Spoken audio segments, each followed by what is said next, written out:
Une semaine après le procès de Kadiatou Ndiaye, le verdict tombe. Autrefois, accusé de diffamation par la société Somilo pour l'affaire d'harcèlement sexuel, Kadiatou Ndiaye est déclaré désormais non coupable ce jeudi au tribunal de grande instance de Bamako. Cette annonce réjouit certaines organisations comme Wildaf Mali et Ajkad Mali qui militent jour et nuit pour la cause des femmes. Une autre victoire pour Wildaf Mali.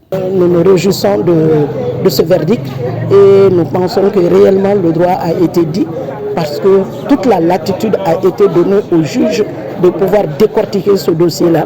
Nous sommes restés ici le 2 pendant 9 heures d'horloge.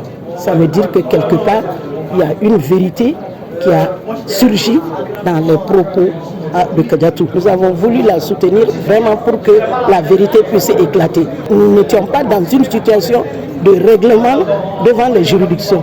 Nous, on voulait un règlement en amiable. L'avocat de la partie défense revient sur la décision du juge en donnant plus de détails. Premièrement, cette décision qui vient d'être rendue, il faut noter qu'elle est susceptible d'appel.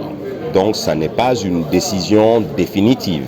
Il faut attendre que le délai d'appel soit passé pour voir, selon le cas, s'il y a appel ou pas, si on aura une décision définitive.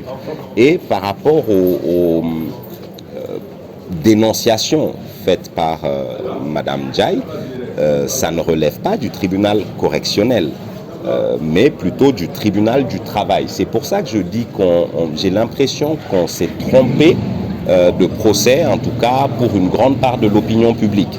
Il ne s'agissait pas du tout du procès entre Somilo et Madame Kadiatou Ndiaye. Ce procès-là aura lieu, mais devant le tribunal du travail, puisqu'il faut rappeler que les faits qu'elle a dénoncés sont des faits qui ont eu lieu dans le cadre d'une relation de travail. Au jour d'aujourd'hui au Mali, il n'existe aucun texte dans le code pénal sur l'infraction d'harcèlement sexuel, une chose qui est déplorable.